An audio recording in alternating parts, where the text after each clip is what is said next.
Hello દોસ્તો, happy Makar Sankranti. આજે ઉત્તરાયણ નિમિત્તે મારી ઘરવાળી વૈશાલીએ ઊંધિયું બનાવ્યું છે ઘરે, અને સલાડ છે, પછી રોટલી છે। આપણે રવિભાઈને પૂછ્યું કે કેવું લાગ્યું। રવિભાઈ, આ ઊંધિયું છે આપણે અમદાવાદ, આપણે અમારે ફેમસ છે, ઉત્તરાયણ બધા ખાય છે। અને રવિભાઈ હમણાં જ આપણે ગામડેથી આવ્યા છે ભણતર પૂરું કરીને, તો ઊંધિયું કેવું લાગ્યું રવિભાઈ? આપણે સારું લાગ્યું, સ્વાદમાં સારું છે, તીખાશ સારી બની છે, ગોળી હારી બની છે। પછી મસાલો ગરમ મસાલો બહુ નથી નાખ્યો ને તાર ભાઈ? નથી નાખ્યો, આમ માપસરું છે, બહુ મસાલો નથી નાખ્યો ભાઈ, બરાબર છે, ઘરનો છે।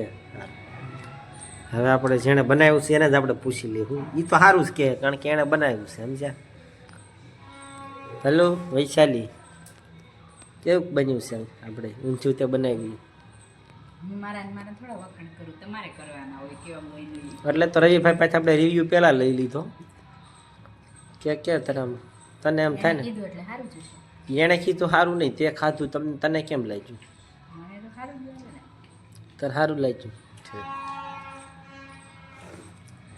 બરાબર છે। મને તો કોઈ પૂછ્યું નહીં, તો મને શું કે ઘરવાળા સ્વીકારશે? મને તો પૂછ્યું નહીં, મને તો પૂછેલા એકાદા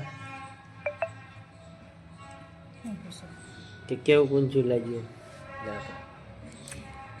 બોલો તમને કેવું લાગ્યું ઊંધિયું? તમે પેલા ચાખો પછી ખબર પડે। શાકવા દેતા તો મરસું નહીં,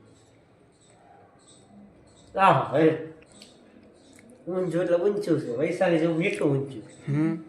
તમારે ઓર્ડર દેવો હોય તો કહેજો, આપણે બનાવી દેવું રિઝનેબલ ભાવમાં। આમાં ચોળી નાખી છે, ફુલાવર નાખ્યો, ગલકું નાખ્યું, બટેકું, દૂરિયું બધું નાખ્યું છે। જો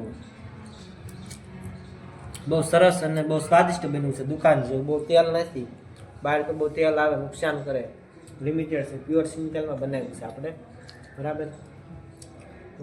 ખાઈ પીને પતંગ સગાવશું, બંધ કરી